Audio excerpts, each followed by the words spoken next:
ránečko. Dneska tu máme ovsenú kašu pod horami a pri mori. Už sa nám to tu varí.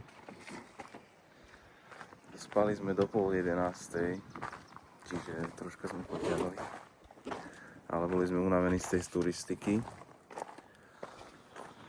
Keďže sme včera boli tam na tej hore. A našli sme tu krásne miestečko za 100 korún. Skoro sami sme tu boli. Veľmi dobre sa tu spalo, akorát, že čajky tu škrikali brutálne. No a dnešný plán, aký? Dnešný plán je ísť za tieto hory, čo sú na druhej strane. A takto vidíme dračie zuby, alebo dračie skaly. Dračie zuby. A pôjdeme vlastne z druhej strany na druhý fjord a pôjdeme na takú, neviem, to taký 10-15 minút prechádzka po takej drevenej lávke a tam vlastne uvidíme tie dračie zuby z inej strany a sú to proste také úplne špici. Niečo podobné ako Dolomity a musíme zistiť, aká legenda sa k tomu viaže, keďže tomu hovoria, že dračie zuby. A je tam aj také odpočívadlo a je tam urobený záchod verejný, ale to celé vyzerá ako dračie vajce, alebo dračia koža, alebo niečo také na taký spôsob. Už to je. Kašička hotová, ideme jesť. Taste test? Je. Máme tam ešte jahody, jogurt a... Let's go. Ja. Akurát sa bola trošku prechádzať a za mnou, čo je, tak je to vlastne verejná toaleta, kde je voňavo, čisto, teplá voda, vždy plné utierky a vyzerá to nádherne. Ani by človek nepovedal, že to je verejná toaleta. Naozaj veľmi pekné. A s takýmto výhľadom byť na záchode, to nie je moc zlé. Máme malú zastávku. Došli sme k nádhernej pláži. Pozrite sa za mňa. Keby je slniečko, tak to tu žiari tyrkysovou farbou, ale je to tu aj tak nádherné. Okolo sú samé hory, samé nádherné, proste obrovské kopce. To normálne ani oko nám nepoberá, ako to je obrovské okolo nás. Keby tu trošku dronuje, takže sa pozrieme na nejaké super zábery z inej vtáčej perspektívy. A akurát som našla aj mušličku.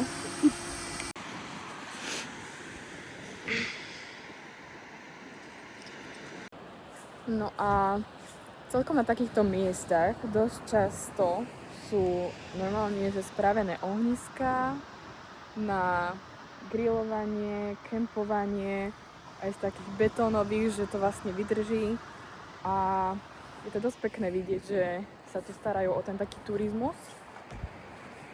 Sú tu takto proste grily na grilovanie, sedenie. Momentálne to tu vlastne rekonštruujú, takže sa tu pekne o to starajú. No ako polietané? Brutál. Pekné, že? Proste to nie, že toto tu existuje. No. Tak došli sme ku ďalšej našej zastávke. Ideme sa pozrieť na dračie skaly. Ale máme tu malú prekážku na ceste. Asi je to v procese prerábky, alebo je to, že otvoria v máji 2025, ale očividne nie. Poďme tam dole. Ideme skúsiť na nejakú bočnú cestu. Musíme si poradiť. A nie sme asi jediní, lebo je tu milión stôp. Takže musíme to obísť a veriť, že sa tu nešmykneme. Ale pozitívum je, že sme tu. A že uvidíme tie skaly z druhej strany, ako sme vlastne dneska spali. Wow. Krása, čo? Krásne fúka. Fúka akože veľmi. Ale sme tu. Pred nami je vyhliadka Tungeneset a užívame si ten vietor. Wow. Prvý, jeden z ďalších, jak sa tam povie? Checkpointov odfajknutý. Takže a to sme len na začiatku. A máme takéto výhľady. Sice počasie dneska moc nepraje, lebo fúka, zamračené. Ale určite nás čaká slnečko na iné výhľady. To sme ešte nie na Lofotoch, ale... No, stále sme na sení. To nepredýchávame. Opäť sme sa ocitli na nádhernej pláži, ktorá je práve za mnou. A zase nádherné hory naokolo, biely piesok, Tyrkisové more. Opäť tu je len tak prichystané ohnisko proste na opekačku. Nádherná piesková pláž. Normálne ako niekde na juhu Európy, keby je trošku slnko a teplo. Ale opäť nádhera. Je tam aj vlastne taký rybársky domček v pozadí.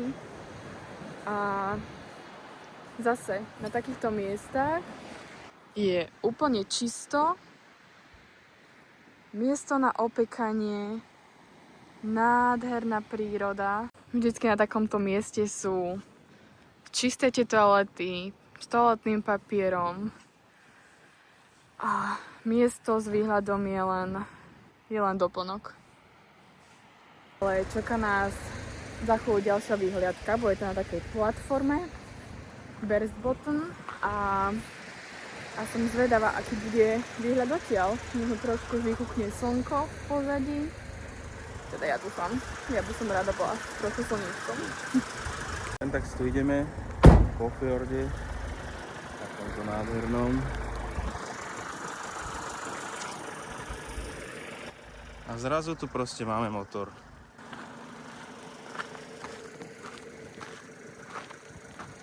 Takto si tu oddychuje krásne. Vyzerá, že sa ešte bude dať použiť, takže možno si ho zoberieme domov a niečo z toho vymyslíme. Nastavka na obedíček, čo si dobre pripravil. Takže máme tu chlebík, Philadelphia, horčica, kečup, šunka zala. Párečkovky. Tak došli sme na výhliadku, na takú platformu Berchtesgaden, výhliadka. No a je to tu nádherné. Wow. Tam sme boli teraz, úplne vzadu, za tou horou.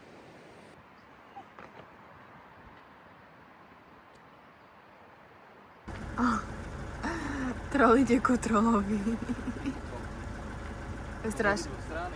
To je riadne strašidelné, že?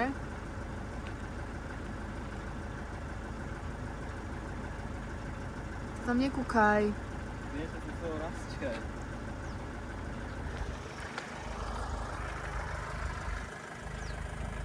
Pekná ohavnosť. Ale máme malú zastávku, pretože z cesty sme videli úplne nádhernú Tyrkisovú vodu s bielým pieskom, malinké ostrovčeky. Hodíme sem zábery, ako to vyzeralo.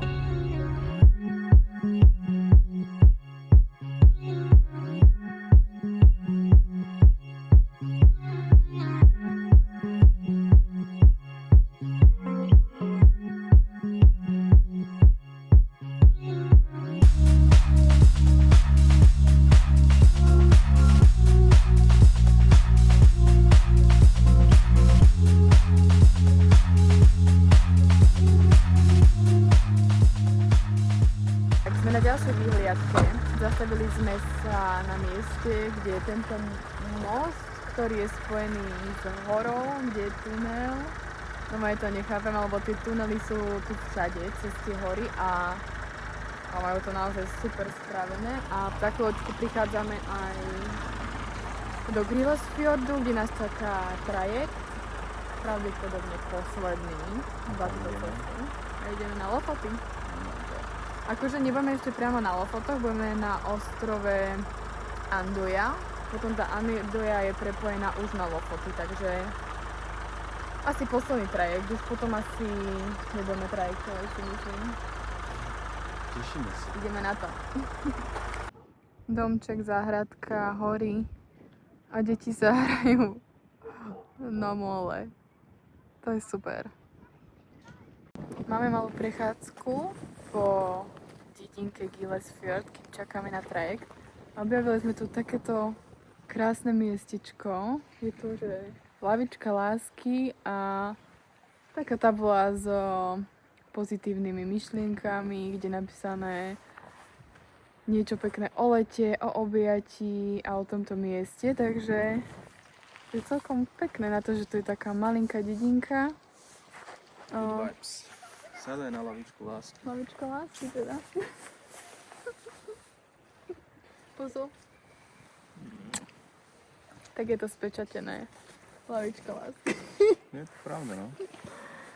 Tak počkáme na trajekt a na trajekte si zahráme karty, dáme si trošku nejakú večeru a niekde si potom nájdeme už len miesto na spanie. Musíme cez aplikáciu nájsť a uvidíme, aký zajtra nás čaká deň.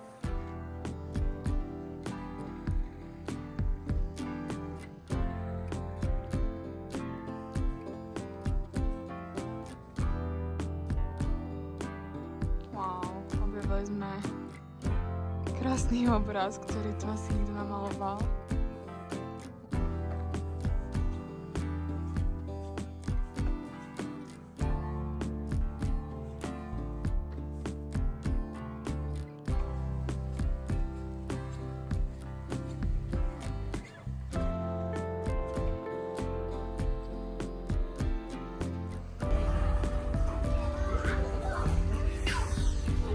Asi vyhrám.